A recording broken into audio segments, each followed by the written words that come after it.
नमस्कार विद्यार्थी मित्र हो. महात्मा गांधी विद्या मंदिर संचलित कला, विज्ञान आणि वाणिज्य महाविद्यालय मनमाड यांच्या विद्यार्थी विकास मंडळ, त्याचबरोबर स्पर्धा परीक्षा मार्गदर्शन केंद्र, त्याचबरोबर प्लेसमेंट सेल यांच्या वतीने चालवण्यात येणाऱ्या 30 दिवसीय पोलीस भरती मार्गदर्शन ऑनलाईन प्रशिक्षणाचा आजच्या सेशनमध्ये मी तुमच्या सर्वांचं स्वागत करतो. या ठिकाणी आपले मार्गदर्शक आदरणीय श्री मोजाड सर यांचे सुद्धा मी या ठिकाणी स्वागत करतो. महाविद्यालयाच्या प्राचार्य आदरणीय डॉक्टर बी. जगदाळे सर यांच्या मार्गदर्शनाने, त्याचबरोबर उपप्राचार्य डॉक्टर पी. आंबेडकर सर यांच्या मार्गदर्शनाने हा जो काही 30 दिवसाचा कोर्स चाललेला आहे, ह्या कोर्सच्या एकंदरीत सर्व प्राध्यापकांच्या सूचना सुद्धा आपण या ठिकाणी लक्षात घेतोय. अतिशय मोलाचं मार्गदर्शन मागील काही दिवसापासून मोजाड सर करतायत. मी तुमच्यात आणि त्याच्यात जास्त वेळ न घेता सरांना विनंती करतो की आजच्या सेशनला सरांनी सुरुवात करावी. धन्यवाद सर.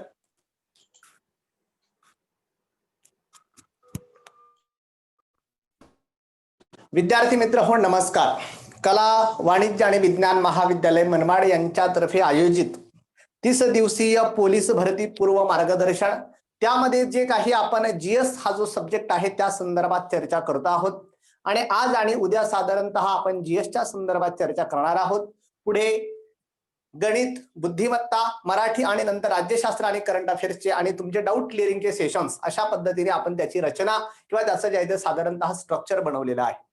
जीएसच्या संदर्भात मुद्दा असा आहे की जीएसला खूप सारे सेक्टर त्यांनी एकत्र आणलेले आहे आणि एवढ्या सेक्टर करता करता किंवा एवढ्या सेक्टर पर्यंत पोहोचता पोहोचता विद्यार्थ्यांची दमछाक होत असते. त्यामुळे आमच्या सेशनमध्ये आम्ही जास्तीत जास्त जे आहे ते दिवस जीएसला दिलेले आहे की जेणेकरून प्रत्येक विषयाला कमीत कमी टच होईल आणि त्यातील महत्वाचे जे संदर्भ किंवा महत्वाचे असणारे इव्हेंट किंवा महत्वाच्या असणाऱ्या संकल्पना तुमच्यापर्यंत पोहोचवून तुम्हाला यशाच्या अधिक जवळ पोहोचवून देता येईल, असा आमचा प्रयत्न आहे आणि त्या दृष्टीने आपली वाटचाल चालू आहे. विद्यार्थी मित्र हो, आज आपण जो काही मुद्दा बघणार आहोत, खरं तर आज सायन्सचं लेक्चर आहे किंवा विज्ञान, त्या संदर्भात पोलीस भरतीला जे काही प्रश्न विचारले जाऊ शकतात किंवा विचारले गेलेले आहे त्या संदर्भात आपण मूलतः चर्चा करणार आहोत. तरी सुद्धा क्वेश्चन पेपर चाळल्यानंतर किंवा क्वेश्चन पेपरचा थोडा अध्ययन केल्यानंतर लक्षात आलं की ज्या काही विकास योजना आहेत, डेव्हलपमेंटल प्लॅन्स आहे, त्यांच्या संदर्भात हमखास काही ना काही आणि कधी ना कधी त्यावर प्रश्न विचारले गेलेले आहे. आपल्या विद्यार्थ्यांच्या यदा कदाचित वाचनात आल्या नाही किंवा जरी वाचनात आल्या असतील किंवा त्यातला डीपनेस किंवा प्रश्नांचं स्वरूप जर समजलेलं नसेल तर आपल्या विद्यार्थ्यांना ते उपलब्ध करून द्यावं, यासाठी पहिला थोडासा वेळ मी डेव्हलपमेंटल प्लॅन किंवा महत्वाच्या ज्या काही विकास योजना आहेत त्यांच्या संदर्भात चर्चा करणार आहे. आणि नंतर जो आहे तो आपला विज्ञानाचा मूळ मुद्दा आहे. आज आणि उद्या आपण त्यावर चर्चा करणार आहोत. Okay, good evening everybody. आपला जो काही मुद्दा आहे की डेव्हलपमेंटल प्लॅन, आपण जर बघितलं भारत देशाला स्वातंत्र्य मिळालेलं आहे. हे स्वातंत्र्य मिळवताना प्रचंड मोठा संघर्ष, प्रचंड मोठ्या प्रमाणात कष्ट सोसावे लागलेले आहे, अनेक जणांना रक्त सांडावं लागलेलं आहे आणि अशा प्रकारच्या प्रचंड प्रयत्नातून किंवा प्रचंड प्रतीक्षेनंतर आपल्याला हे स्वातंत्र्य लाभलेलं आहे. आणि मग अशा प्रकारचं जे काही स्वातंत्र्य लाभलं, त्या स्वातंत्र्यानंतर देशाचा पुढचा राज्यकारभार कसा करावा या संदर्भात जे आहे ते घटना समिती, डॉक्टर बाबासाहेब आंबेडकर, डॉक्टर राजेंद्र प्रसाद आणि संपूर्ण त्यांची जी काही कॉन्स्टिट्यूशनल असेंब्ली आहे तिने आपल्याला जगातील अत्यंत आदर्श, अत्यंत उत्तम अशा प्रकारची सर्व समावेशक अशा प्रकारची घटना समिती दिलेली आहे. आणि या घटना समितीमध्ये जे काही गव्हर्नमेंट नावाची इन्स्टिट्यूशन्स आहे त्या गव्हर्नमेंटला जनतेच्या कल्याणाचं काम दिलेलं आहे. कल्याणकारी राज्य नावाची संकल्पना आहे, ज्याला वेलफेअर स्टेट म्हटलं जातं. की जे काही शासन सत्तेवर असणार आहे, कुणी पंतप्रधान असणार, कुणी मुख्यमंत्री असणार, जे काही शासन सत्तेवर असणार आहे. व्हिडिओ दिसतो आहे का? माझ्या मते दिसत असेल, कारण माझ्याकडे रेंज भरपूर आहे. आणि दिसत नसेल तरी थोडंसं ऍडजस्ट करा, 2 मिनिटं. माझं स्पष्टीकरण संपलं विवेचन की आपण मग वेगवेगळ्या मुद्द्यांना स्पर्श करणार आहोत. की माझा मुद्दा आहे की जे काही शासन नावाची संस्था आहे किंवा गव्हर्नमेंट नावाची इन्स्टिट्यूशन्स आहे त्या गव्हर्नमेंटला महत्वाचं काम दिलेलं आहे की तुम्ही कुणाचा तरी मुलगा आहे, तुम्ही कुणाचा तरी जो आहे तो वंशज आहे किंवा तुम्ही विशिष्ट जातीचा, विशिष्ट धर्माचा किंवा विशिष्ट राज्याचा आहे म्हणून तुम्ही पंतप्रधान नाही, म्हणून तुम्ही मुख्यमंत्री नाही, तर तुम्ही जनतेला उत्तरदायी आहे, ज्याला रिस्पॉन्सिबल गव्हर्नमेंट नावाची एक संज्ञा आहे. की जनतेला जबाबदार आहे आणि जनतेच्या कल्याणासाठी तुम्ही सत्तेवर आहात. त्यामुळे तुम्ही जर सत्तेवर आहात तर जनतेचे कल्याण करणं किंवा वेलफेअर स्टेट जे घटनाकर्त्यांनी घटनेच्या शिल्पकारांनी आपल्या समोर जे काही उद्दिष्ट ठेवलेलं आहे ते कल्याणकारी राज्य स्थापन करणं हे तुमचं काम आहे. आणि मग जनतेचं कल्याण करण्यासाठी जनतेचा विकास व्हावा लागतो आणि त्यासाठी शासनाला पुढाकार घेऊन काही विकास योजना आखाव्या लागतात. सॉरी. तर जनतेला जे आहे ते शासनाला काही विकास योजना आखाव्या लागतात किंवा विकास योजना ज्या आहेत त्या मांडाव्या लागतात जेणेकरून जनतेचं कल्याण होईल. मग या माध्यमातून शासनाच्या विकास योजनांविषयी चर्चा करणार आहे. आता मागच्याही भरपूर योजना मला कव्हर करायच्या आहे, परंतु थोडक्यात मला जे काही स्पष्टीकरण सांगायचं आहे, शासनाची एक सध्याच्या गव्हर्नमेंटची एक अत्यंत महत्वाकांक्षी विकास योजना आहे, तिला इन शॉर्ट मध्ये जॅम असं म्हटलं जातं. इन शॉर्ट मध्ये तिला जॅम असं म्हटलं जातं. म्हणजे अशा प्रकारची जनधन नावाची योजना आहे. जनधन नावाची जी काही बँक खात्यांची योजना आहे ती जनधन नावाची योजना. एक जी आहे ती अशा प्रकारची मनरेगा जो आहे तो मनरेगाची योजना असेल, रोजगाराची त्या संदर्भातील योजना. आणि मग बाकीच्या ज्या काही योजना ज्या कम्प्युटरशी रिलेटेड असतील किंवा तंत्रज्ञानाच्या माध्यमातून ज्या आहेत त्या आखलेल्या असतील तर अशा प्रकारच्या या योजना आहे. आणि मग या संदर्भात डिटेल्स मध्ये आपल्याला थोडीफार चर्चा करायची आहे की जो काही मुद्दा आहे की शासनाच्या विकास योजना. मग शासनाला सांगितलं जनतेचं कल्याण करा. मग भारताचे पहिले पंतप्रधान जवाहरलाल नेहरूंना लक्षात आलं की जनतेचं कल्याण करायचं तर विकासाच्या योजना राबवाव्या लागतील. पण त्या योजना राबवण्याच्या आधी तिचा प्लॅन व्यवस्थित बनवावा लागेल आणि जो काही प्लॅन बनवला आहे त्याच्यानुसार इम्प्लिमेंटेशन करावं लागेल. जे काही त्याचं इम्प्लिमेंटेशन केलं त्याला अपग्रेडेशन किंवा त्याचं मॉनिटरिंग करावं लागेल आणि मॉनिटरिंग झाल्यानंतर शेवटी त्याचा जो रिझल्ट किंवा त्याचे अनालिसिस सुद्धा मांडावं लागेल. मग शासनाला जर जनतेचं कल्याण करायचं आहे किंवा जनतेसाठी विकास योजना राबवायच्या आहे तर त्याचा प्रथमतः नियोजन करणं, त्याचबरोबर ते इम्प्लिमेंट करणं, त्या संदर्भात त्याचं जे आहे ते मॉनिटरिंग करणं म्हणजे देखरेख करणं आणि नंतर त्याचे रिझल्ट जे आहे ते जनतेसमोर किंवा शासनासमोर मांडणे. यासाठी एक वेगळी ऑथॉरिटी असली पाहिजे तरच जनतेचं कल्याण होईल. म्हणजे असा सिस्टमॅटिक विकास जनतेचा केला पाहिजे. म्हणून जनतेच्या कल्याणकारी राज्य नावाच्या संकल्पनेसाठी 15 मार्च 1950 ला जवाहरलाल नेहरू यांनी नियोजन आयोगाची स्थापना केली. प्लॅनिंग कमिशन किंवा ज्याला नियोजन आयोग असे म्हटले जाते. आणि मग अशा प्रकारच्या या नियोजन आयोगाच्या माध्यमातून देशाच्या विकासाचं किंवा जनतेच्या कल्याणाचं हा आयोग नियोजन करणार आहे. पण नियोजनासाठी काहीतरी जे आहे ते टेन्युअर ठरवावा लागतो किंवा कालावधी ठरवावा लागतो.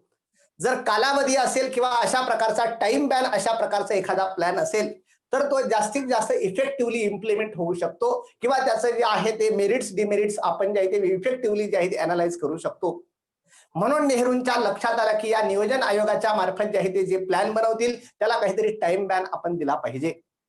म्हणून मग नेहरूंनी या नियोजन आयोगाच्या माध्यमातून देशाच्या विकासासाठी पंचवार्षिक योजनांची सुरुवात केली.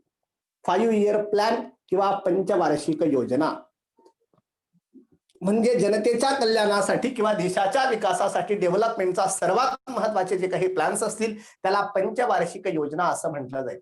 मग पंचवार्षिक योजनामध्ये टाइम बॅन फिक्स आहे. किती? 5 वर्षाची योजना आहे आणि 5 वर्षात आमची टार्गेट्स काय काय आहे, त्यासाठी इनपुट्स म्हणजे आमची संसाधनं काय काय आहे आणि त्यातून जे काही आउटपुट मिळणार आहे ते आम्हाला काय मिळवायचं आहे हे आत्ताच आम्ही प्लॅन केलेलं आहे आणि त्यानुसार आमची वाटचाल चालणार आहे. खरं तर विद्यार्थी मित्र हो, तुम्हालाही नेहमी सांगून ठेवतो की जे काही आयुष्याचं ध्येय ठरवाल, जे काही आयुष्याचं स्वप्न बघाल, जे काही आयुष्यात जे आहे ते तुमचं लक्ष निर्धारित कराल त्यासाठी प्रथम टाइम बँड ठरवा. मी आज आमचे एमपीएससीचे भरपूर विद्यार्थी असतील, आमच्याकडे आला काउन्सिलिंगला किंवा ऍडमिशनला तर पहिल्यांदाच सांगतो की जे किती वर्षापासून अभ्यास करतो आहे, एवढ्या वर्षापासून अभ्यास करतो, अजून एवढाच वर्ष अभ्यास करायचा. म्हणजे काहीतरी टाइम बँड ठरवा, नाही तर आयुष्य फक्त जे आहे ते त्याच्या मागे जाता जाताच वाया जात नाही. खरं तर तेवढ्या लेवल गाठली पाहिजे असा माझा मुद्दा आहे. पोलीस भरती करत असाल तर आत्ताच आयुष्याची दोरी तुमच्या हातात घ्या आणि पुढच्या वर्षीपर्यंत मला पोलीस सिलेक्शन व्हायचंच आहे असा काहीतरी टाइम बॅन करा, त्याला काहीतरी प्लॅनिंग बनवा. एमपीएससी करायची असेल, मला पीएसआय व्हायचं असेल, राज्यसेवेमधून उपजिल्हाधिकारी व्हायचं असेल तर माझं ग्रॅज्युएशन झाल्यानंतर किंवा पोस्ट ग्रॅज्युएशन झाल्यानंतर पुढची 3 वर्ष माझं ध्येय सोडून मी कशाचाच विचार करणार नाही. आणि फक्त माझं ध्येय आणि ते अचीव करण्यासाठी लागेल तितके कष्ट करण्याची माझी तयारी आहे. म्हणजे असा काहीतरी 2 वर्ष 3 वर्षाचा टाइम बँड ठरवा. नाहीतर चालला आहे 4 दिवस दुःखात गेले, 4 वाट पाहण्यात गेले, विचार करतो आहे किती राहिले डोईवरी उन्हाळे. असं काही करू नका. जग फार फास्ट आहे, जग प्रचंड वेगवान आहे आणि जग प्रचंड अपग्रेड होत आहे. जर तुम्ही ते अपग्रेड झाले नाही, थांबला तो संपला, काळ मागे लागला. त्यामुळे मूळ मुद्दा मला जो काही सांगायचा आहे, जे काही ध्येय ठरवाल, आता सध्या पोलीस भरतीचं ध्येय असेल, जीव ओतून त्यासाठी प्रयत्न करा. तो मोबाईल, ते फेसबुक, ते व्हॉट्सअप, कुणी हाय केलं की लगेच त्याला हाय करा किंवा कुणाला बाय करा, ते सोडून द्या. त्याने कुणाचं आतापर्यंत भलं झालं नाही आणि कुणी लगेच आत्महत्या करेल, तुम्ही कुणाला हाय बाय केलं नाही तर असं काहीच नाही. आणि आत्महत्या जर कुणी असा करत असेल तर तो तुमचा मित्र मैत्रीण काहीच कामाचा नाही किंवा जीवनात काही त्याला टार्गेट नाही, म्हणून तो अशा प्रकारचं करू शकतो. मूळ मुद्दा मला जो काही सांगायचा आहे, पोलीस भरतीचं टार्गेट असेल त्याचा टाइम बँड ठरवा की मला किती तास अभ्यास करायचा आहे, किती वर्ष अभ्यास करायचा आहे. म्हणजे जर टाइम बॅन असेल किंवा टाइमचं एक फ्रेमवर्क आणि त्याला एक नियोजनाची जर जोड असेल तर आपली उद्दिष्ट लवकर साध्य करता येतात. आयुष्याच्या अत्यंत महत्वाच्या काळात तुम्हाला हे सांगतो आहे किंवा तुमच्यापर्यंत ते पोहोचतं आहे, जेणेकरून आयुष्याचे जे आहे ते पुढचे प्लॅनिंग किंवा पुढचं महत्वाचं विवेचन तुम्हाला आत्ताच व्यवस्थित करता येऊन तुम्ही लवकरात लवकर सक्सेसच्या जवळपास पोहोचाल किंवा सक्सेस मिळवाल. म्हणून तशा प्रकारे देशाचा विकास करायचा तर त्याचा सुद्धा काहीतरी टाइम बँक किंवा टाइम फ्रेमवर्क ठरवावा लागेल. म्हणून नेहरूंनी ठरवलं पंचवार्षिक योजना आणि या पंचवार्षिक योजनांच्या माध्यमातून वेगवेगळे उद्दिष्टे किंवा वेगवेगळे टार्गेट्स ती निर्धारित केली आणि त्या माध्यमातून देशाचा सिस्टमॅटिक विकास घडवून आणण्याचा प्रयत्न केला. काही प्रमाणात त्याला चांगलं यश मिळालं, काही प्रमाणात जे आहे ते थोड्याफार अपयशी ठरले असतील, पण बहुतेक चांगलं यश मिळालेलं आहे. आता नरेंद्र मोदींनी त्याच्या जागी नीती आयोग आणला, national institute for transforming India. तोही जो आहे तो मात्र 5 वर्षापुरता मर्यादित राहत नाही, तो लॉंग टर्मची ध्येय ठरवतो. तो सांगतो की पुढच्या 30 वर्षात भारत कसा असेल, 15 वर्षात कसा असेल, 5 वर्षात कसा असेल. प्रत्येक टेन्युअरची ध्येय त्याची वेगवेगळे असतील किंवा असतात. तर अशा प्रकारचं जे आहे ते विकासाच्या योजना राबवणारे हा नियोजन आयोग आहे किंवा नंतरच्या काळात नीती आयोग आहे. परीक्षेला काही प्रश्न विचारले जातात, डिटेल्समध्ये शिकवायला सध्या तरी वेळ नाही, वेळ मिळेल तेव्हा त्याच्यावर निश्चितच मी चर्चा करणार आहे. फक्त नियोजन आयोग देशाच्या विकासाचं नियोजन करणारा आहे, हे महत्वाचं लक्षात ठेवा. मग विकास योजनांच्या संदर्भात सध्या जे काही प्रश्न जास्त विचारले जाऊ शकतील त्यांपैकी एक केंद्र सरकारची अत्यंत महत्वाकांक्षी योजना आहे, तिला महात्मा गांधी ग्रामीण रोजगार हमी योजना असे म्हटले जाते. महात्मा गांधी ग्रामीण रोजगार हमी योजना. राष्ट्रीय ग्रामीण रोजगार हमी योजना.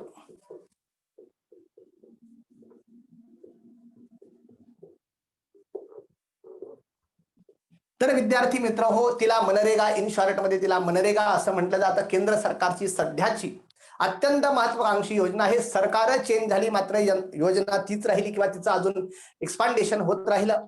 किंवा आताच्या लॉकडाऊनच्या काळात गरिबांना किंवा मजुरांना अत्यंत महत्वाचा हात देणारी ही योजना आहे की त्यांचं पोट भरलेलं आहे, कारण ही योजना देशात चालू आहे. म्हणजे ही विकासाची योजना आहे, गरिबांच्या विकासाची, मजुरांच्या विकासाची. एखादा प्रश्न विचारला गेलेला आहे, एखादा विचारला जाऊ शकतो.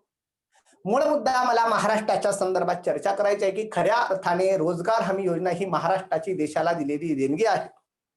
आणि मग परीक्षेला महाराष्ट्राविषयी एखादा प्रश्न विचारला जाऊ शकतो, विचारला गेलेला नाहीये, पण जे काही स्वरूप चेंज होतं त्यामध्ये विचारला जाऊ शकतो की महाराष्ट्रातील रोजगार हमी योजनेचे जनक कोण? कुणी सांगू शकेल?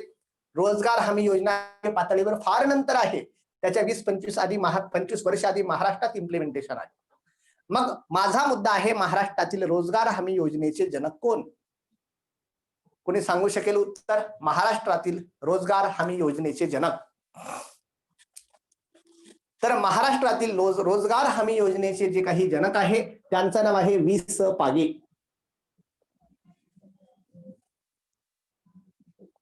तर हे वि.स. पागे कहाण्या फार इंटरेस्टिंग आहे वि.स. पागे यांच्या, किंवा त्यांना ही योजना कशी सुचली त्या संदर्भात वेगवेगळे मुद्दे आहे. रोजगार हमी योजना वि.स. पागे यांची जी आहे ते यांच्या डोक्यातून बाहेर निघाली आणि त्यांनी ती इम्प्लिमेंट केली प्रारंभी पायलट प्रोजेक्ट म्हणून 1978च्या आसपास. आणि अशा प्रकारची ती योजना चांगली आणि मग त्यांनी त्याला मोठं रूप दिलं. तर अशा प्रकारचे हे वि.स. पागे महाराष्ट्रातील रोजगार हमी योजनेचे जनक आहे.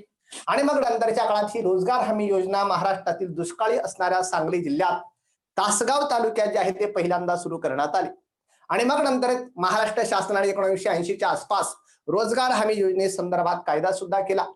आणि मग अशा प्रकारचा जो आहे तो कायदा महाराष्ट्र शासनाने रोजगार हमी योजनेच्या संदर्भात कायदा केला. आणि त्या कायद्याच्या माध्यमातून जे आहे ते अशा प्रकारची योजना राबवायला सुरुवात केली. नंतरच्या काळात देशाच्या पातळीवर मनमोहन सिंग सरकार आलं 2005 साली.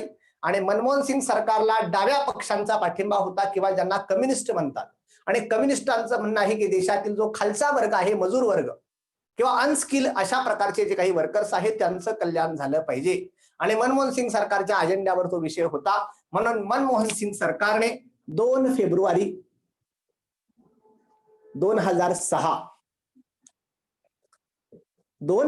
2006 या दिवशी जे आहे ते national rural employment guarantee programme अशा प्रकारची योजना जाहीर केली. National rural employment guarantee programme किंवा स्कीम म्हणजे अशा प्रकारची जी आहे ते अशा प्रकारची नरेगा असं तिला म्हटलं जातं प्रारंभी. तर रोजगार गॅरंटी स्कीम म्हणून नरेगा म्हणजे अशा प्रकारची राष्ट्रीय रोजगार हमी योजना मनमोहन सिंग सरकारने 2006 साली सुरू केली. पण मी त्या दिवशीच्याही लेक्चरला सांगितलं होतं, देशात काहीही करायचं असेल कायद्यानुसार करावं लागतं. म्हणजे जर नरेंद्र मोदी सरकारला जीएसटी लागू करायचं असेल, फक्त नरेंद्र मोदी बसले आपल्या आकाशवाणीच्या ऑफिसमध्ये आणि जाहीर केलं उद्यापासून जीएसटी लागू झाला, तसा जीएसटी लागू होत नाही. कारण इथे सत्ता कोणाचीही असो राज्य कायद्याचं आहे. त्यामुळे जीएसटीचा कायदा करावा लागतो आणि जीएसटीच्या कायद्यानुसार जे ती इम्प्लिमेंटेशन करावं लागतं. सांगणारच आहे मी नंतर. तर मूळ मुद्दा सांगतो की कायद्याची आवश्यकता असते. म्हणून अशा प्रकारचा रोजगार हमी कायदा जो आहे तो राष्ट्रीय रोजगार हमी कायदा जो आहे तो 2005 साली केला गेला, संसदेत पारित झाला. आणि मग या कायद्यानुसार सगळ्या ज्या आहेत त्या ऑथॉरिटीज बनवल्या गेल्या आणि योजनेचं इम्प्लिमेंटेशन किंवा राष्ट्रीय रोजगार हमी योजना किंवा ज्याला national rural employment guarantee scheme, national rural employment guarantee scheme, तिला इन शॉर्ट नरेगा असं म्हटलं जातं. ही योजना भारतात कधी सुरू झाली? 2 फेब्रुवारी 2006 ला. आणि 2 फेब्रुवारी 2006 ला देशातल्या 200 जिल्ह्यांमध्ये सुरू झाली. नंतरच्या काळात तिचा विस्तार देशाच्या सगळ्या देशामध्ये जे करण्यात आला. आणि मग अशा प्रकारची अत्यंत चांगली आणि अत्यंत जे आहे ते गरीब मजुरांना जे आहे ते अशा प्रकारचं सहाय्य देणारी ही योजना आहे.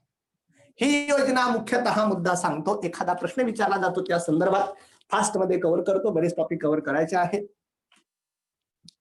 ही योजना जी आहे ते अकुशल मजुरांसाठी आहे किंवा अकुशल कामगारांसाठी आहे.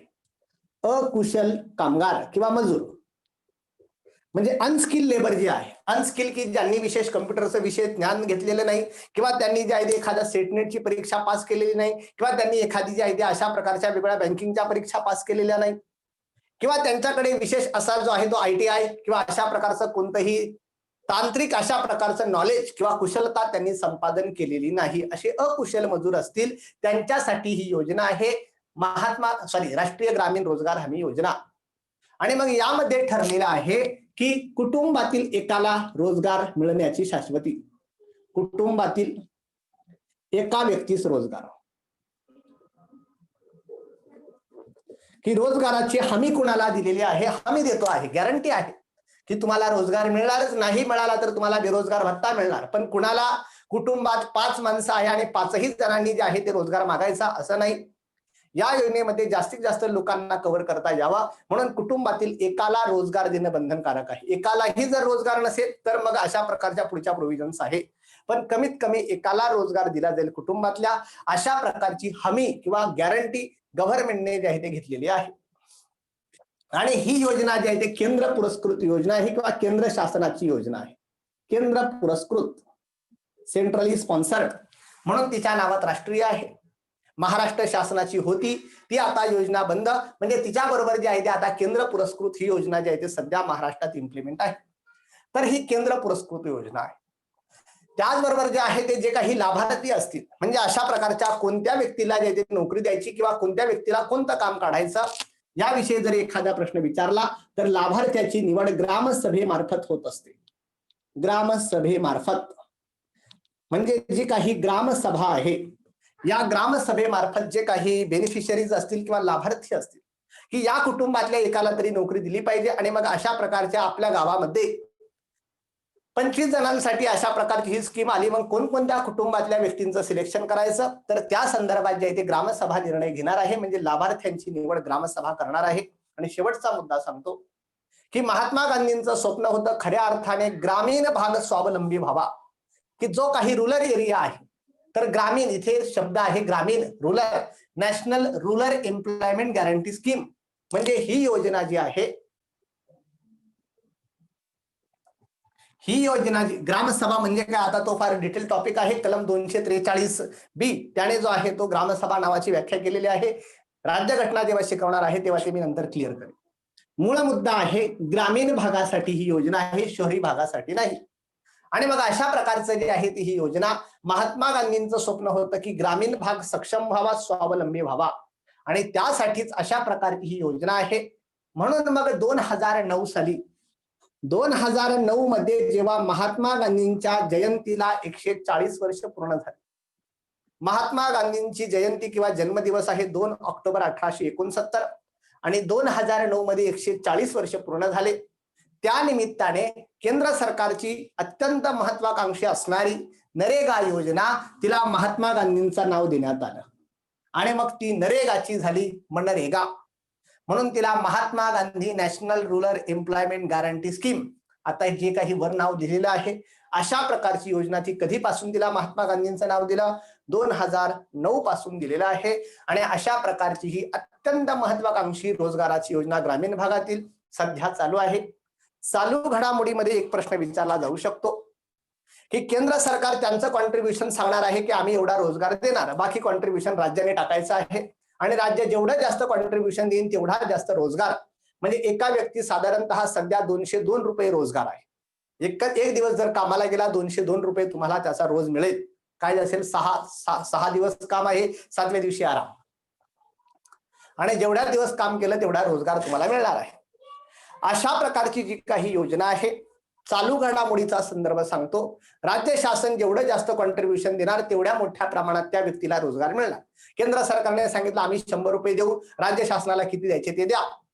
मग राज्य शासनाला 50 रुपये तर कंपल्सरी आहे, राज्य शासन सांगेल आम्ही 200 रुपये देऊ, म्हणजे त्या व्यक्तीला 200 रुपये रोज मिळेल. काही राज्यांमध्ये 150 रुपये असेल, काही राज्यांमध्ये 250 रुपये असतील. जेवढं राज्याचं कॉन्ट्रीब्युशन जास्त तेवढं. चालू घडामोडीमध्ये प्रश्न विचारला जाऊ शकतो, मला उत्तर देण्याचा प्रयत्न करा. महात्मा गांधी राष्ट्रीय ग्रामीण रोजगार हमी योजनेच्या माध्यमातून सर्वाधिक रोजगार देणारे राज्य कोणते आहे, म्हणजे सर्वात जास्त त्यांची अमाऊंट आहे. एक दिवस काम केलं तर काय 300 रुपये तुम्हाला मी देणार, बाकीचे राज्य 200, 250, 250 देत आहे, आणि ते राज्य 300 म्हणजे सर्वात जास्त रोजगार ते देत आहे. मग माझा प्रश्न आहे चालू घडामोडीचा, महात्मा गांधी राष्ट्रीय ग्रामीण रोजगार हमी योजना या माध्यमातून सर्वाधिक रोजगार देणारे राज्य कोणते आहे? महाराष्ट्र राज्य नाही, तर सर्वाधिक रोजगार देणारे राज्य जे सध्याचे आहे ते उत्तर प्रदेश आहे. बरोबर आहे. तर हे उत्तर प्रदेश नावाचं जे काही राज्य आहे, या योजनेच्या माध्यमातून सर्वाधिक रोजगार देणारं हे राज्य ठरलेलं आहे उत्तर प्रदेश. अशा प्रकारची अत्यंत महत्वाची ही योजना आहे. यानंतर पुढची महत्वाची योजना आहे, तिला इंदिरा आवास योजना म्हटलं जातं. 1-2च योजना मी सांगणार आहे, वेळ माझ्याकडे कमी आहे. इंदिरा आवास योजना, खरं तर इंदिरा गांधी जोपर्यंत पंतप्रधान होता त्यापर्यंत त्यांच्या घोषणा होत्या गरिबी हटाव, आणि मग अशा प्रकारचं गरिबी हटाव किंवा गरिबांसाठी खूप काही करणाऱ्या इंदिरा गांधी, आदिवासी असेल, गरीब असतील, किंवा जे आहे ते समाजातील मागासलेले घटक असतील, त्यांच्यासाठी प्रचंड मोठं कार्य इंदिरा गांधींनी हाती घेतलेलं होतं. तर अशा प्रकारची गरिबी हटाव घोषणा देणाऱ्या इंदिरा गांधी, पण त्यांचंच असॅसिनेशन झालं नंतरच्या काळात, किंवा त्यांचा दुर्दैवाने मृत्यू झाला, हत्या झाली 31 ऑक्टोबर 1984, आणि त्यांची हत्या झाल्यानंतर त्यांचा मुलगा राजीव गांधी हा पंतप्रधान बनला. आणि राजीव गांधी पंतप्रधान बनल्यानंतर त्यांना लक्षात आलं की आपल्या मातोश्री इंदिरा गांधी यांच्या गरिबांच्या कल्याणासाठी किंवा विकासासाठी प्रचंड आयुष्य समर्पित केला. त्यांच्या नावाने अशी माइलस्टोन, म्हणजे गरिबांच्या आयुष्यात मूलतः परिवर्तन घडणारी आणि पायाभूत म्हणजे फंडामेंटल स्ट्रक्चर निर्माण करणारी एखादी योजना आपण राबवायला हवी. म्हणून राजीव गांधींच्या कार्यकाळात एक योजना जी आहे ते इंदिरा गांधींच्या नावाने पुढे आणण्यात आली. आणि ही योजना जी आहे ती 1985-86 जो काही अर्थसंकल्प मांडला त्यामध्ये मांडण्यात आली. तिला नाव आहे इंदिरा आवास योजना.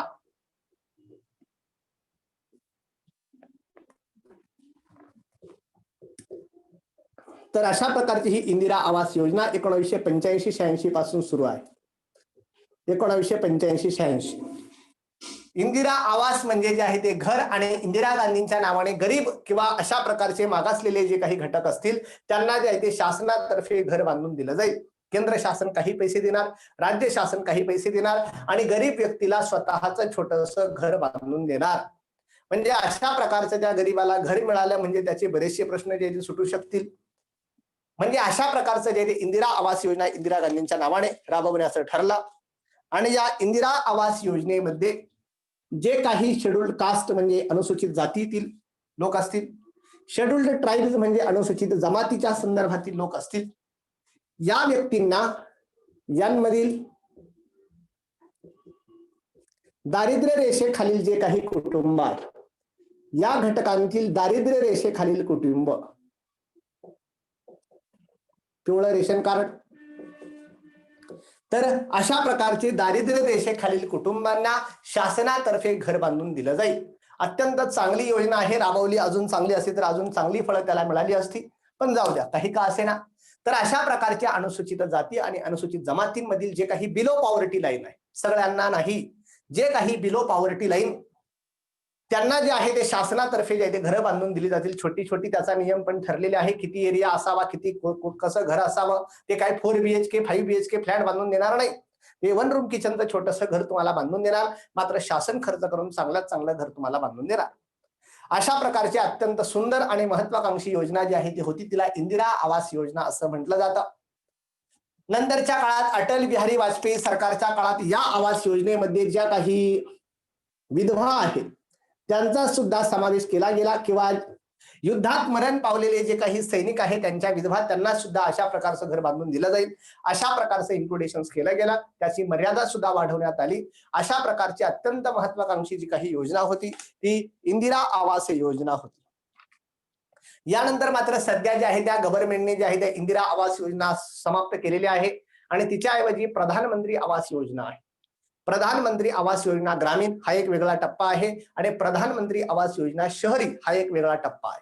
आणि मग या सध्याच्या प्रधानमंत्री आवास योजनेच्या माध्यमातून शहरी भागात जो काही नवीन घर घेणार आहे त्याला 2.67 लाख रुपये ते जे आहे ते त्याच्या अकाउंटला सरकारतर्फे जमा केले जातील आणि त्याच्या घर घेण्याचं स्वप्न लवकरात लवकर साकार केलं जाईल. आणि ही प्रधानमंत्री आवास योजना सध्या जी काही चालू आहे, प्रधानमंत्री आवास योजना,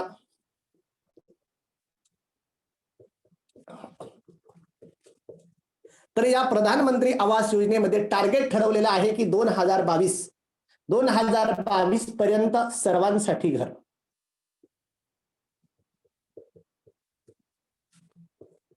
तर अशा प्रकारचं सर्वांसाठी घर किती सालापर्यंत? 2022 पर्यंत हे या सध्याच्या प्रधानमंत्री आवास योजनेचं टार्गेट आहे. तर अशा प्रकारचं जे आहे ते इंदिरा गांधी यांच्या नावाने सुरू झालेली इंदिरा आवास योजना 85-86 ला आहे. या घटकांमधील दारिद्र्य रेषेखालील जे काही कुटुंब आहे त्यांच्यासाठी सुरू केलेली आहे, सर्वांसाठी नाही. पण आपल्याकडे प्रॉब्लेम आहे, आपल्याला दारिद्र्य कुणालाच आवडत नाही. आपल्या कुणाला दारिद्र्य आवडणार आहे? आपल्याकडे दारिद्र्य कुणालाच आवडत नाही, पण दुर्दैवाने दारिद्र्य रेषेखाली राहणं सर्वांना आवडतं. सरपंच असला तरी तो प्रयत्न करतो की मला काय पिवळं रेशन कार्ड कसं मिळेल, किंवा कितीही जरी पैसे असले तरी तो म्हणेल की मला पिवळं रेशन कार्ड द्या. जाऊ द्या, तो आपला मुद्दा नाही, ती एक भारताची शोकांतिका आहे. पण अशा प्रकारची ही योजना आहे. नंतर जी काही योजना आहे किंवा ज्याविषयी प्रश्न विचारला जाऊ शकतो ती आहे मुद्रा योजना. मुद्रा योजनेविषयी एखादा प्रश्न विचारला जाऊ शकतो. तर मुद्रा योजना किंवा मुद्रा स्कीम, मुद्रा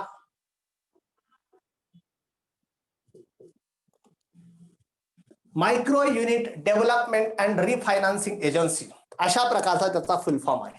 केंद्र सरकारने सुरू केलेली 2015 मध्ये अत्यंत महत्वाकांक्षी योजना आहे मुद्रा योजना. मायक्रो युनिट डेव्हलपमेंट लघु उद्योगांसाठी आहे. लघु उद्योग जे आहे त्या छोट्या छोट्या उद्योगांसाठी सुरू केलेली योजना आहे मुद्रा योजना, micro unit development and refinancing agency.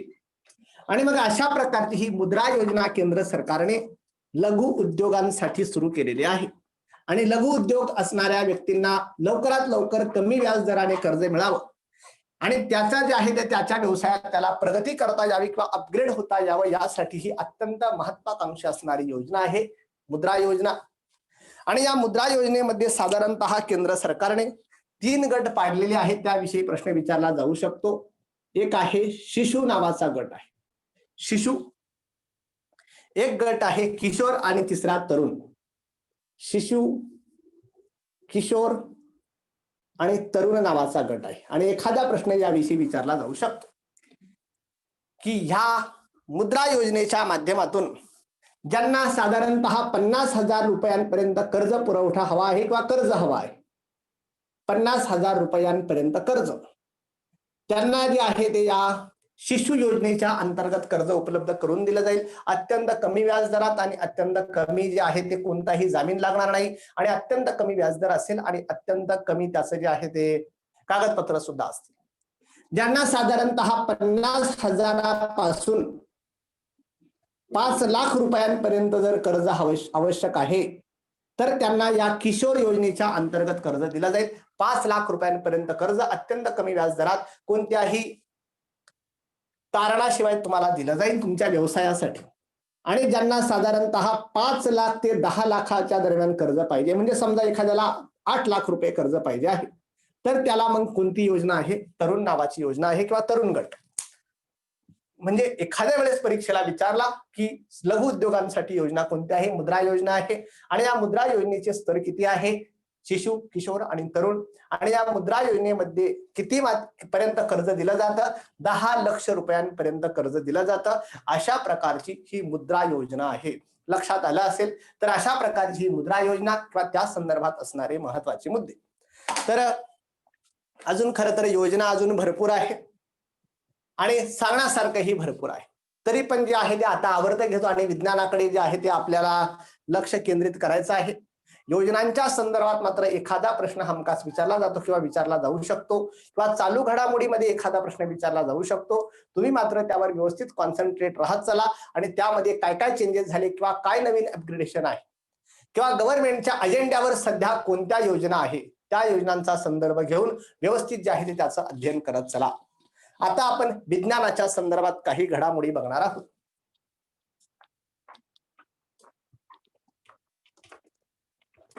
Police भरतीला विज्ञान अत्यंत वरवरचं विचारलं जातं किंवा फक्त वन लाइनर मध्ये विचारलं जातं।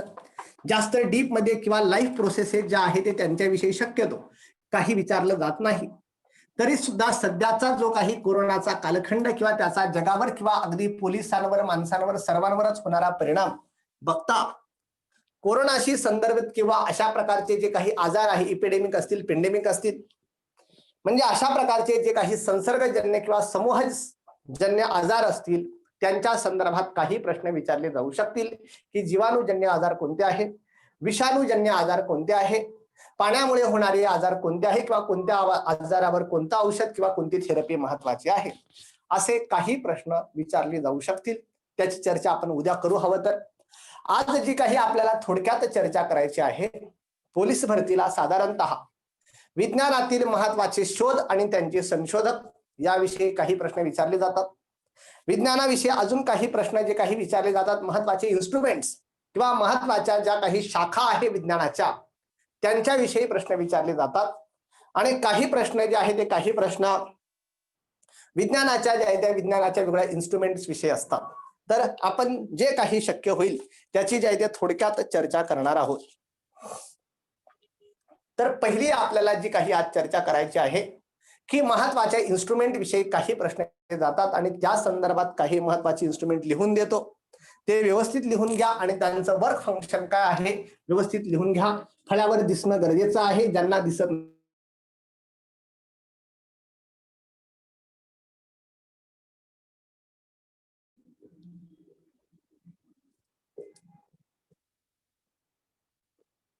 तर वेगवेगळे इन्स्ट्रुमेंट मी सांगतो आहे, कोणत्या इन्स्ट्रुमेंटचा वापर कोणत्या कारणासाठी होतो आहे किंवा कोणत्या प्रयोजनासाठी होतो आहे।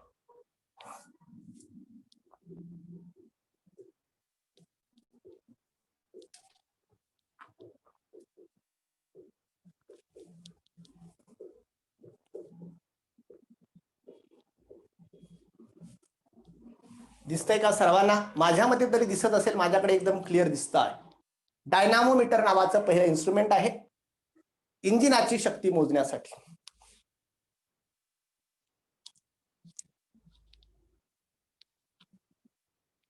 दिसतंय? ओके.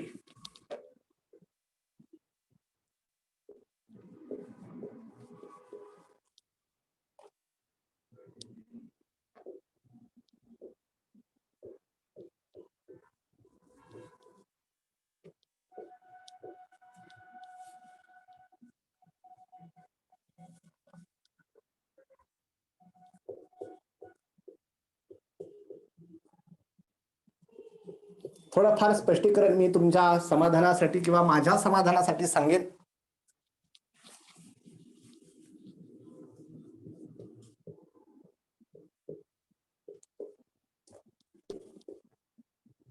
कमीत कमी काही घटक तुम्हाला फॅमिलियर हवे किंवा माहीत असावे, त्यामुळे जेवढं काही शक्य होईल या वेळेत तेवढं लक्षात आणून देतो आहे.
माझ्यामध्ये दिसत असेल सर्वांना, ज्यामुळे मोठ्या अक्षरात लिहिलेलं आहे. अजून अशी भरपूर इन्स्ट्रुमेंट आहे. अजून एक चार्ट लिहून देतो, थोडस डिस्क्रिप्शन सांगतो, म्हणजे शक्यतो जे येणारे आहे किंवा येऊ शकणारे आहे तेच मी लिहून देतो आहे. नाहीतर असे भरपूर इन्स्ट्रुमेंट आहे. म्हणजे अशा प्रकारची ही यंत्र आहे आणि हा त्यांचा उपयोग आहे. कोणतं यंत्र कशासाठी वापरलं जातं याविषयी पोलीस भरतीला काही प्रश्न विचारले गेलेले आहेत.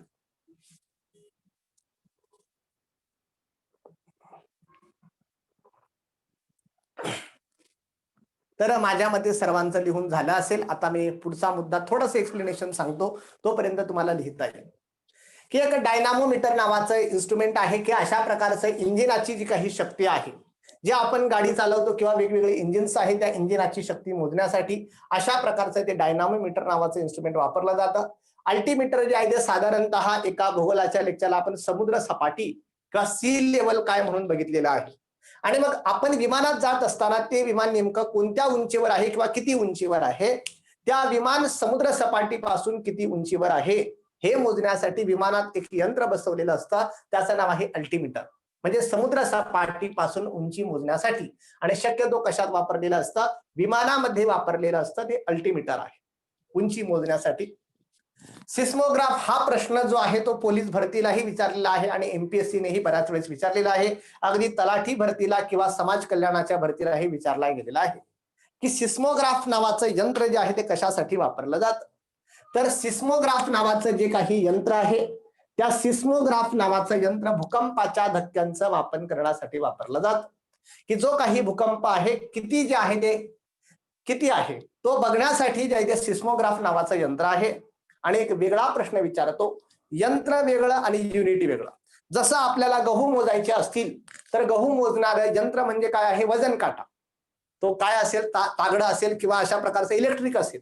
पण गहू मोजायचे असतील तर गहू मोजण्याचं यंत्र आहे वजन काटा. बरोबर आहे, गहू मोजण्याचं यंत्र आहे वजन काटा. पण गहू मोजण्याचं जे काही युनिट आहे, युनिट म्हणजे किलो किंवा ग्राम आहे. म्हणजे युनिट वेगळं आणि यंत्र वेगळं. तशा प्रकारे भूकंप मापन करणारं यंत्र आहे. यंत्र कोणतं, सिस्मोग्राफ. भूकंपाच्या अभ्यासाच्या शास्त्राला सिस्मॉलॉजी म्हणतात. उद्याच्या लेक्चरमध्ये आपण ते बघू. भूकंपाच्या अभ्यासाच्या शास्त्राला, भूकंपाचा जो काही अभ्यास केला जातो त्या भूकंपाच्या अभ्यासाच्या शास्त्राला सिस्मोलॉजी असं म्हटलं जातं. आणि त्यामुळे भूकंपाचं मापन करणारं यंत्र आहे तो जो काही आपल्याला आलेख दिसतो की अशा अशा प्रकारचा वाढत गेलेला आहे किंवा अशा अशा प्रकारचा भूकंप कमी झाला, त्याला सिस्मोग्राफ म्हणतात. आणि या सिस्मोग्राफवर ज्या स्केलमध्ये भूकंपाचं मापन केलं जातं त्याला रिश्टर स्केल असं म्हटलं जातं. मग भूकंपाचं मापन कोणत्या एककामध्ये, एकक जर विचारलं, एकक युनिट, भूकंपाचं मापन करणारं एकक काय आहे, जसं गहू मोजण्याचं एकक ग्राम किंवा किलोग्रॅम आहे, तशा प्रकारे भूकंपाचं एकक कोणतं आहे, भूकंपाचं मापन करण्याचं एकक कशात मोजला जातो, रिश्टर स्केलवर मोजला जातो.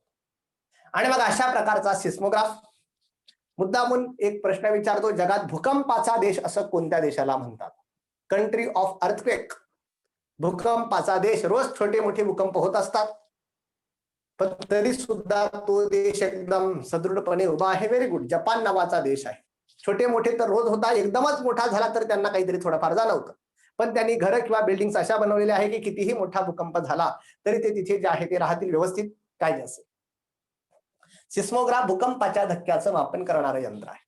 त्यानंतर तापमान मोजण्यासाठी आपल्याला ताप आला तर आपण थर्मामीटर मध्ये मोजतो की नेमका जे आहे ते ताप किती आहे.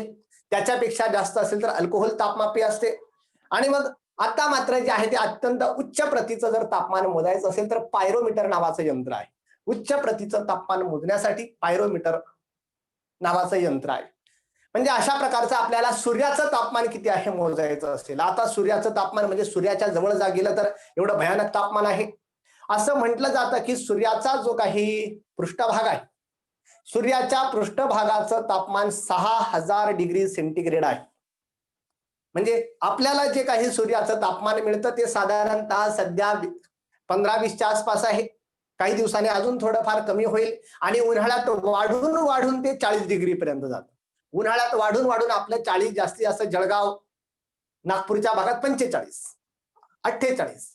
पण सूर्याच्या पृष्ठभागाचं टेम्परेचर 6000 डिग्री सेंटीग्रेड आहे. मग हे कसं काय मोजलेलं आहे, तर ते जे आहे ते अशा प्रकारचं जे आहे ते पायरोमीटर या यंत्राने मोजलेलं आहे.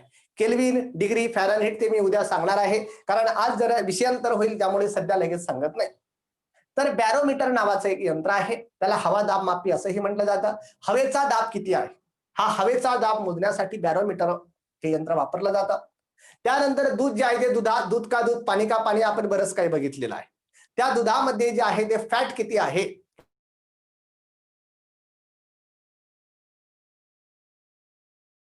विचारला जाऊ शकता. ते लॅक्टोमीटर नावाचं यंत्र आहे. दुधामध्ये लॅक्टिक ऍसिड असतं म्हणून त्याला नाव आहे. लॅक्टिक ऍसिडचं प्रमाण किती आहे ते फॅटमध्ये असतं म्हणून त्याला लॅक्टोमीटर असं नाव आहे. म्हणजे असाही प्रश्न सायन्स मध्ये विचारला जाऊ शकतो, दुधामध्ये खालीलपैकी कोणतं ऍसिड असतं, तर ते लॅक्टिक ऍसिड असतं.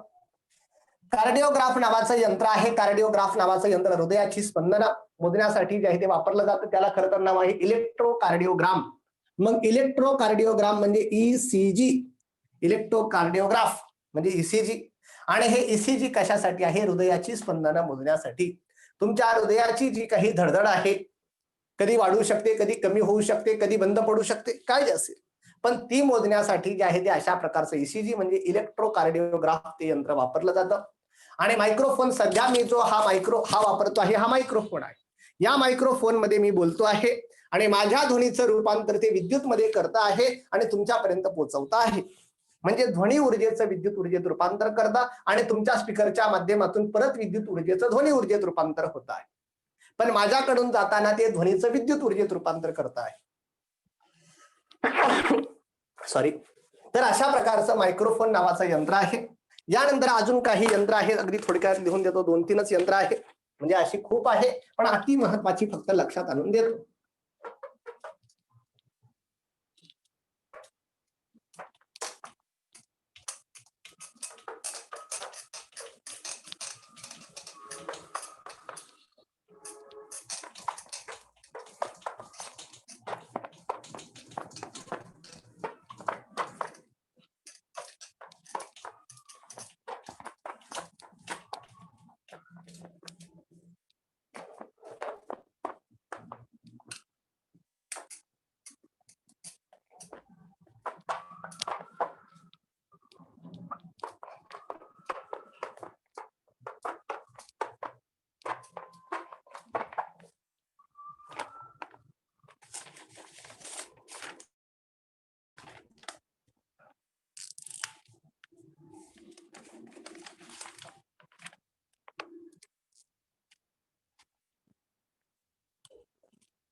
तर अशा प्रकारचे एक पेसमेकर आहे. या पेसमेकर म्हणजे हृदयाचे जे काही ठोके आहेत, त्या हृदयाचे ठोके किती होतात, खरं तर ती गती किती आहे त्यासाठी इलेक्ट्रोकार्डिओग्राम आहे.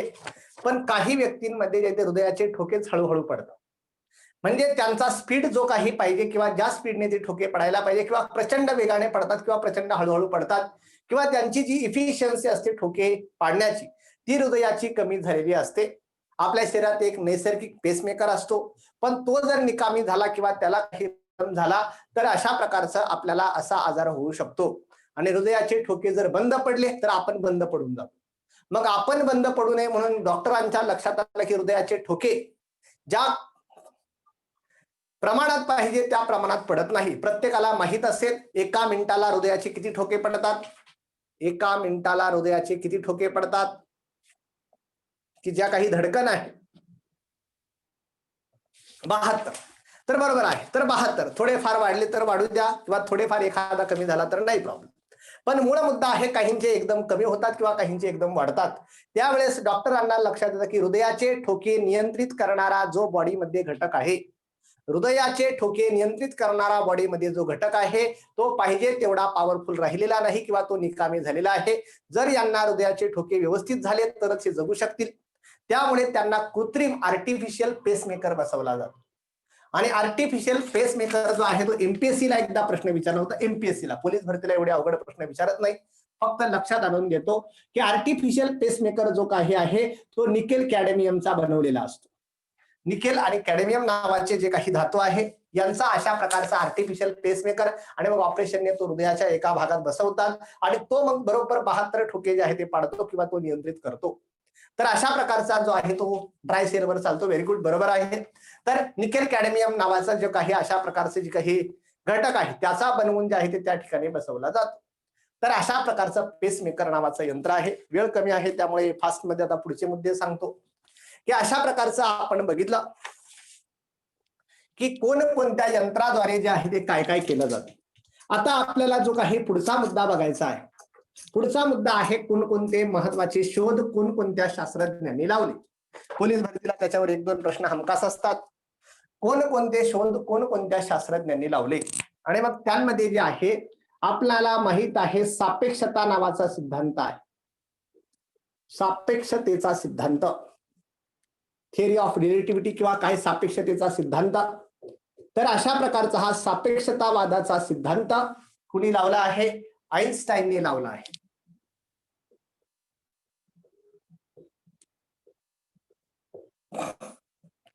आईन्स्टाईन. तर सापेक्षतावादाचा सिद्धांत आईन्स्टाईनने लावलेला आहे. मुद्दा म्हणून लक्षात आणून देतो. एमपीएससी ला इंग्रजीच्या पेपरमध्ये, पोलीस भरतीला इंग्रजी नाही हे खरं तर जे आहे ते बऱ्याच जणांचं नशीब समजा, नाही तर इंग्रजी फक्त असल्यामुळे बऱ्याच जणांचं चांगलं जे आहे ते राष्ट्रसेवा करण्याचं ध्येय अधुरं राहून गेलं असतं. पण हरकत नाही, कामापुरती तर सर्वांनाच येते. पण इंग्रजीच्या पेपरमध्ये एमपीएससी ला विचारलं होतं find out the correct spelling. Correct spelling, आईन्स्टाईनची करेक्ट स्पेलिंग त्यांनी विचारली होती. आईन्स्टाईन या शब्दाची जी आहे ते करेक्ट स्पेलिंग त्यांनी विचारली होती. तर ही करेक्ट स्पेलिंग आहे. आईन्स्टाईन या शब्दाची करेक्ट स्पेलिंग त्यांनी विचारलेली होती. म्हणजे find out the correct spelling. MPSC तर विचारू नका, फार भन्नाट आहे आणि मजेदार आहे. काय विचारलं जाईल विचारूच नका. सेन्सॉर नावाचा शब्द विचारला होता करेक्ट स्पेलिंग, आणि सेन्सॉरची स्पेलिंग एकदम सोपी आहे. सेन्सॉर, पण कधी इथे एस लावतील, कधी इथे डबल एस लावतील. तुम्हाला करेक्ट स्पेलिंग फाइंड आउट करायला सांग. म्हणजे आईन्स्टाईनची करेक्ट स्पेलिंगचा एक प्रश्न विचारला होता. फक्त आता संदर्भाला म्हणून सांगतो, एकदम सोपी आहे. EINSTEIN एवढं फक्त लक्षात ठेवा, पाठ करायची गरजच नाही. तर अशा प्रकारची जे आहे आईन्स्टाईनची करेक्ट स्पेलिंग एमपीएससी ला विचारलेली होती. जाऊ दे, आता आपला फक्त मुद्दा सापेक्षतावादाचा सिद्धांत आईन्स्टाईनने लावलेला आहे.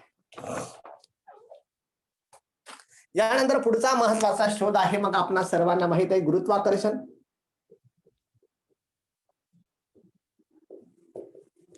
आणि मग अशा प्रकारचं जे आहे ते ग्रॅव्हिटेशनल फोर्स किंवा गुरुत्वाकर्षण न्यूटन याने लावलेलं आहे. न्यूटन इंग्लंडचा शास्त्रज्ञ आहे. न्यूटन त्याने गुरुत्वाकर्षणाचा शोध लावला. कधी जर विचारलाच तर कॅल्क्युलसचा जो काही शोध आहे तोही न्यूटनने लावलेला आहे. कॅल्क्युलस नावाचं शास्त्र आहे, त्याचा शोधही न्यूटनने लावलेला आहे.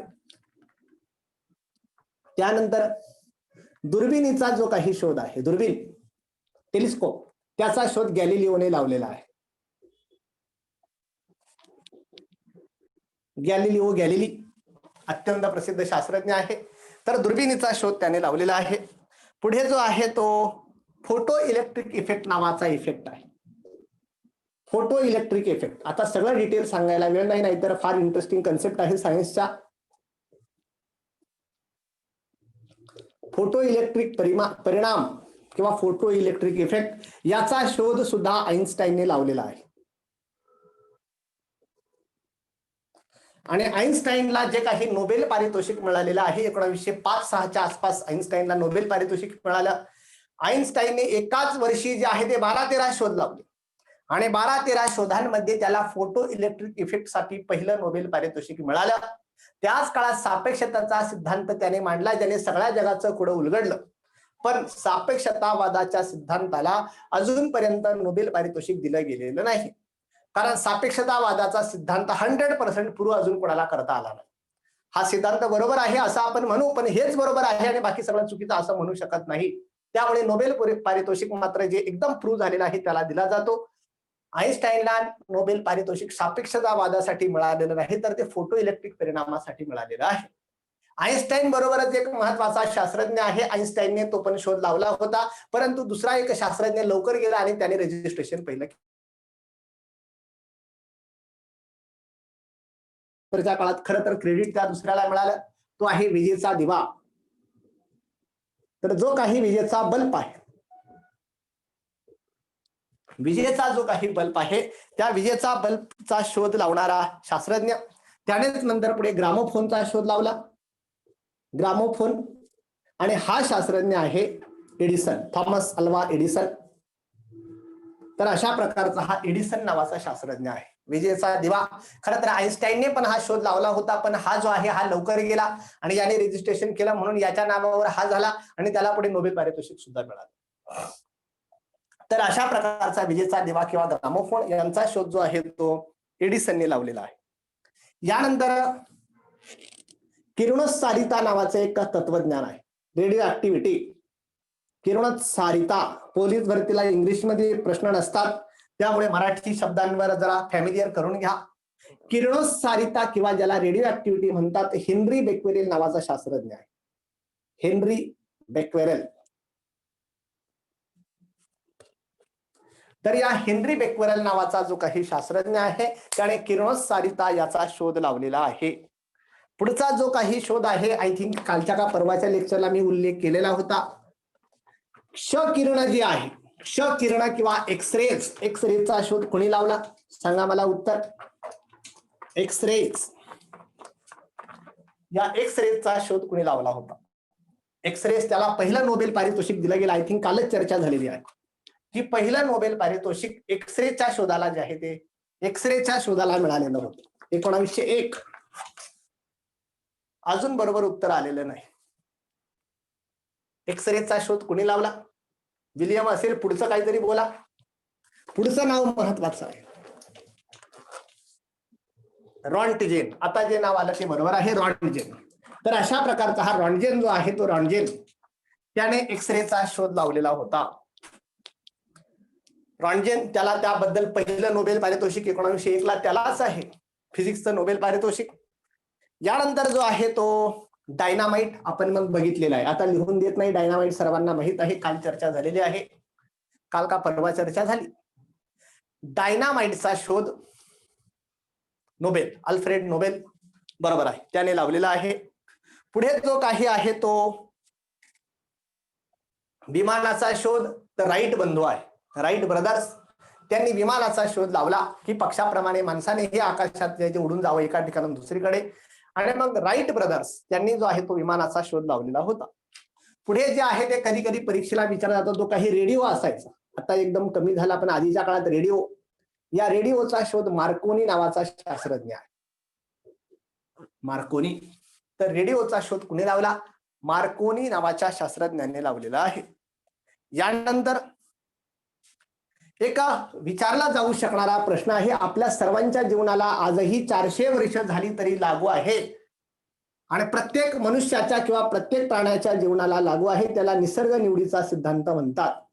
निसर्ग निवडीचा सिद्धांत, थिअरी ऑफ नॅचरल सिलेक्शन. आणि हा निसर्ग निवडीचा सिद्धांत प्रतिपादित करणारा जगातील ग्रेट व्यक्ती आहे डार्विन. तर अशा प्रकारचा हा डार्विन जगातील एकदम ग्रेटेस्ट आहे. त्याचे तत्व आजही आपल्या सर्वांना लागू आहे. स्ट्रगल फॉर एक्झिस्टन्स किंवा सर्व्हायव्हल ऑफ द फिटेस्ट. म्हणजे आता समजा उद्या पोलीस भरती आहे, जेव्हा केव्हा येणार आहे, त्याच्यात सिलेक्शन कुणाचं होणार? Survival of the fittest. जो सर्वात जास्त प्रयत्न करेल आणि स्वतःच क्षमता प्रूव्ह करून दाखवेल किंवा दुसऱ्यांपेक्षा कुठेतरी स्ट्रॉंग होईल त्याचं सिलेक्शन होणार. आणि सर्व्हायव्हल ऑफ द फिटेस्ट म्हणजे कोण सर्व्हाइव्ह राहील? जो फिट राहील तो सर्व्हाइव्ह राहील. आणि म्हणजे डायनासोर फिट राहिला नाही वातावरणात, तो नेस्तनाबूत होऊन गेला, नामशेष झाला. चित्ता नावाचा प्राणी आहे, भारतीय चित्ता. आता सध्या जगात चित्ते फक्त आफ्रिकेमध्ये आहे, जगात कुठेही राहिलेले नाही. एका काळात भारतात भरपूर चित्ते होते, पण भारतीय चित्ता आता नामशेष झालेला आहे. काय असेल म्हणजे त्याचं जे थिअरी आहे स्ट्रगल फॉर एक्झिस्टन्स, तुमच्या अस्तित्वासाठी संघर्ष करावा लागेल. हा तर आपल्या सगळ्यांना लागू आहे. आताच्या लॉकडाऊनच्या काळात आपण सर्व प्रचंड मोठा संघर्ष करून जो आहे तो आपलं अस्तित्व जपतो आहोत. कारण हे डार्विनने आधीच सांगून ठेवलं होतं, म्हणजे आपण ते करतोच, मात्र त्याला कोणीतरी नाव द्यायला हवं. ते नाव डार्विनने दिलं, स्ट्रगल फॉर एक्झिस्टन्स आणि सर्व्हायव्हल ऑफ द फिटेस्ट नावाची त्याची सिद्धांत आहे. त्यानंतर एक पेनिसिलिन नावाचा शोध आहे, महत्वाचा, पहिल्या महायुद्धाच्या काळात अत्यंत उपकारक पेनिसिलिन. तर पेनिसिलिनचा शोध अलेक्झांडर फ्लेमिंग याने लावलेला होता.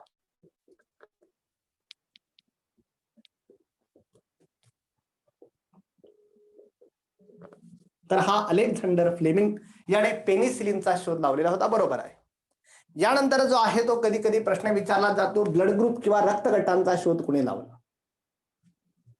रक्तगट. ब्लड प्रत्येक मनुष्यामध्ये जरी रक्त असला तरी प्रत्येकाच्या प्रॉपर्टीज वेगळ्या आहे किंवा त्याचे ग्रुप्स वेगळे आहे.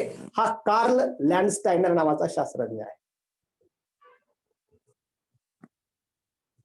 परीक्षेला प्रश्न विचारला जातो, रक्तगटाचा शोध कुणी लावला? मग खाली पर्याय असतात, कोणताही पर्याय असेल मग तुम्हाला माहित पाहिजे हा आहे. तर रक्तगटाविषयी अजून एक दोन प्रश्न विचारले जातात. रक्तगट आपल्याला माहित आहे, ए रक्तगट आहे, बी आहे, ओ आहे आणि एक एबी आहे.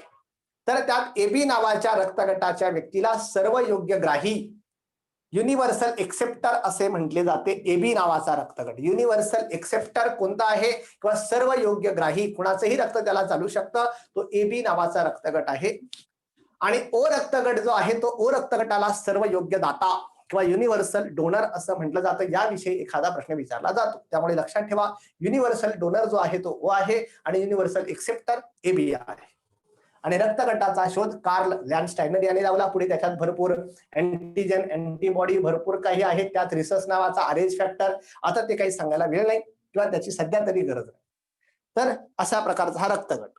त्यानंतर रक्ताभिसरण संस्था जी आहे, circulatory system in human being, रक्ताभिसरण संस्था.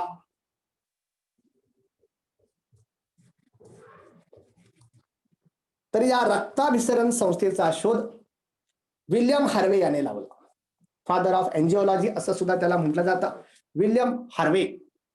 तर हा विल्यम हार्वे याने माणसात जी काही रक्ताभिसरण संस्था आहे, की अगदी जे आहे ते अशा प्रकारचं आपलं जे आहे ते हृदय, ते जे आहे ते रक्त जे आहे ते रक्त शुद्ध करण्याचं काम करत असतं. आणि अशा प्रकारचं शुद्ध केलेलं रक्त जे आहे ते धमण्यांच्या माध्यमातून किंवा आर्टरीच्या माध्यमातून मेंदूच्या आणि सगळ्या भागाकडे जे ते पसरवलं जातं.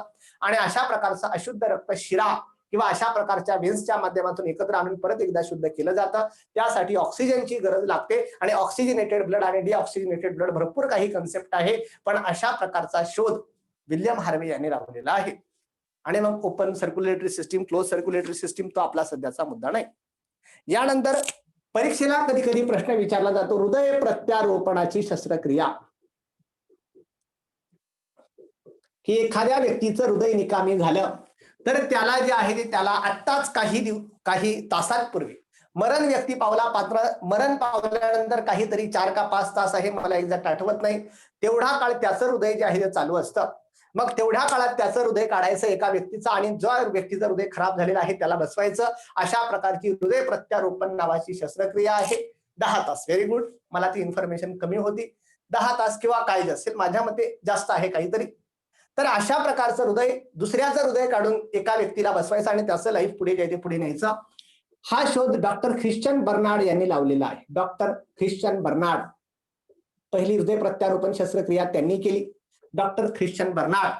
म्हणजे अशा प्रकारचं आपण म्हणतो माझं हृदय चोरून नेलं किंवा माझं हृदय खलास केलं, पण जे आहे ते कधी कधी असे होऊ शकतं दुसऱ्याचं हृदय तुला लावलेलं असेल, तो जाऊ द्या, माझा मुद्दा काही नाही. तर वेगवेगळे मुद्दे असतात. कधी कधी जे आहे त्या हृदयावरून आतापर्यंत भरपूर काही, कोई जब तुम्हारा हृदय तोड दे, तड़पता हुआ जब कोई छोड़ दे, तब तुम मेरे पास आना प्रिय, मेरा दर खुला है, खुला ही रहेगा तुम्हारे लिए, काय असेल अशी भरपूर गाणी आहे, भरपूर काही मुद्दे आहे. ते सध्या आपला फक्त लक्षात आणून देतो काही गोष्टी. हृदय प्रत्यारोपणाच्या शस्त्रक्रियेचा शोध ख्रिश्चन बर्नार्ड यांनी लावला. यानंतर कधी कधी विचारला जातो डीएनएचं जे काही स्ट्रक्चर आहे, डीएनएचं जे काही स्ट्रक्चर आहे किंवा डीएनएचा अशा प्रकारचा आकृती, ती कोणी शोधली? तर वॅटसन आणि क्रिक नावाचे शास्त्रज्ञ आहे. वॅटसन आणि क्रिक याबद्दल त्यांना 1953 साली डबल स्टँडर्ड स्ट्रक्चर त्यांनी शोधलं. त्यांना नोबेल पारितोषिक सुद्धा मिळाला. म्हणजे अशा प्रकारचे डायऑक्सिरायबोज न्यूक्लिक ऍसिड, तो डीएनए. सध्या जो काही कोरोना नावाचा विषाणू आहे त्याच्यामध्ये डीएनएच नाही. कोरोना नावाचा जो काही विषाणू आहे त्याच्यामध्ये फक्त आरएनए आहे. कोरोना नावाच्या विषाणूमध्ये फक्त आरएनए आहे. आणि मग तो आरएनए त्या टाईपचा आहे का नाही, त्यासाठी फक्त आपण जे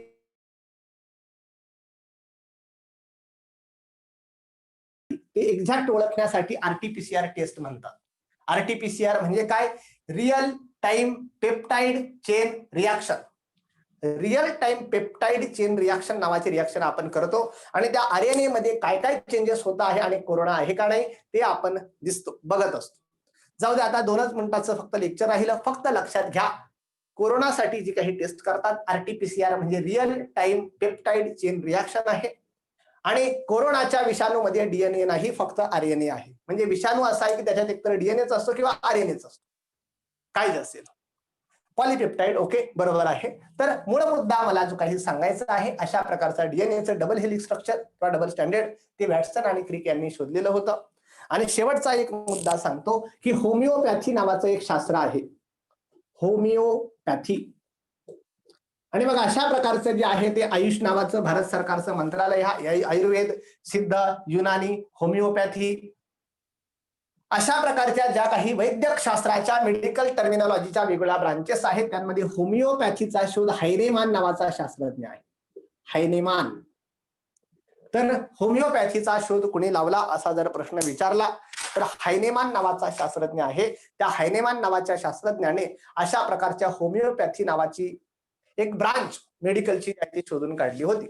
तर अशा प्रकारचे वेगवेगळे शोध. उद्या अजून काही नवीन टॉपिक्स आहे, डिटेल्स मध्ये मात्र उद्या बघायचं आहे. आज फक्त वरवरची इन्फॉर्मेशन आपण बघितली, जी काही परीक्षेला अजून थोडी डिटेल मध्ये विचारली जाऊ शकते.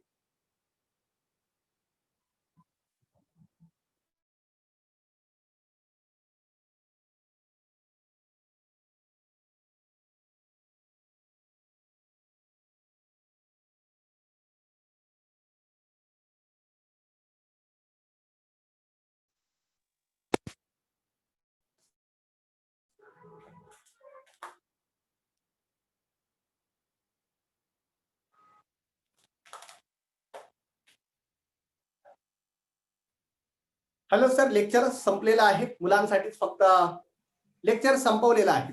ओके फक्त सर, मुलांसाठी जे आहे ते. धन्यवाद सर. खऱ्या अर्थाने विज्ञानाचा आजचा जो काही टॉपिक होता तो टॉपिक सरांनी आजच्या दिवसाचा अतिशय सुयोग्य पद्धतीने विद्यार्थ्यांच्या भवितव्याचा विचार करून आणि सोप्या भाषेमध्ये, सर नेहमीच सोप्या भाषेमध्ये सांगतात. कधी कधी असं वाटतं की सरांचं ही जी काही सिरीज आहे, ही सिरीज प्रत्येक जे काही स्पर्धा परीक्षा आहेत त्याला कंटिन्यू चालू व्हावी तसा प्रयत्न आमचा होणार आहे, चालू आहे. परंतु इतक्या सोप्या भाषेमध्ये विज्ञान, खरं तर हे 10वीचं 9वीचं आणि 8वीचं विज्ञान आहे. हे विज्ञान ज्यावेळेस आम्ही शिकत होतो त्यावेळेस हे फार डोक्यावरून जात होतं. कारण हा जो काही पेनिसिलिनचा शोध, रक्तगट, हे फार जड शब्द होते. आज ऐकायला ते बरेच जरी वाटत असतील, परंतु ज्यावेळेस आम्ही शिकत होतो फार जड वाटत होते. एमपीएससी युपीएससीला हे जड शब्द फार महत्वाचे असतात, हे विद्यार्थ्यांनी लक्षात घ्यायचे. कारण की तुमचं भवितव्य, हे शब्द जर तुमच्या डोक्यात नाही बसले तर तुम्हाला त्या पेपरमध्ये कुठे काय लिहायचंय, कुठला प्रश्न कसा आहे, सरांनी अगदी कुठला प्रश्न येतोय, कुठला प्रश्न येण्याची शक्यता आहे इथपासून ही सुरुवात. खरं तर सरांचं आजच्या दिवसापुरतं मनपूर्वक धन्यवाद. विद्यार्थ्यांसाठी सूचना की तुमची अटेंडन्स लिंक जी आहे ती अटेंडन्स लिंक चालू झालेली आहे. तुम्ही त्या लिंकवर क्लिक करून अटेंडन्स द्यायचा आहे. आणि दुसरी एक महत्त्वाची सूचना, या लेक्चरमध्ये ज्या मुली असतील त्या मुलींनी तुमच्या व्हॉट्सअपवर ग्रुपवर एक वेबिनारचा मेसेज आलेला आहे, त्या वेबिनारच्या मेसेजवर एक लिंक दिलेली आहे, ती लिंक क्लिक करा, जेणेकरून तुम्हाला एका वेगळ्या विषयाचा वेबिनार उद्या दुपारी 12 वाजता आपल्या महाविद्यालय, त्याचबरोबर पंचवटी महाविद्यालय आणि लॉ कॉलेज यांच्या संयुक्त उद्यमाने महात्मा गांधी विद्या मंदिर या संस्थेमध्ये आयोजित करण्यात आलेला आहे. एकदम म्हणजे क्वालिटीचा तो वेबिनार आहे आणि योग्य मार्गदर्शन, कायदेविषयक, महिला कायदेविषयक योग्य मार्गदर्शन त्यामध्ये भेटणार आहे. आणि त्याचप्रमाणे एक दुसरी महत्त्वाची सूचना की याही अगोदर ती दिली होती की तुम्ही जर एखाद्या स्पर्धा परीक्षेला किंवा नोकरीसाठी आवेदन करत असाल तरी तुमचे जे काही हार्ड कॉपी आहे किंवा सॉफ्ट कॉपी आहे ते तुम्ही महाविद्यालयात जमा करायचे आहे. तर आज या सूचना या ठिकाणी आपण थांबूया. मी परत एकदा सर्वांचे आभार मानतो आणि थांबतो. धन्यवाद. Thank you sir. धन्यवाद.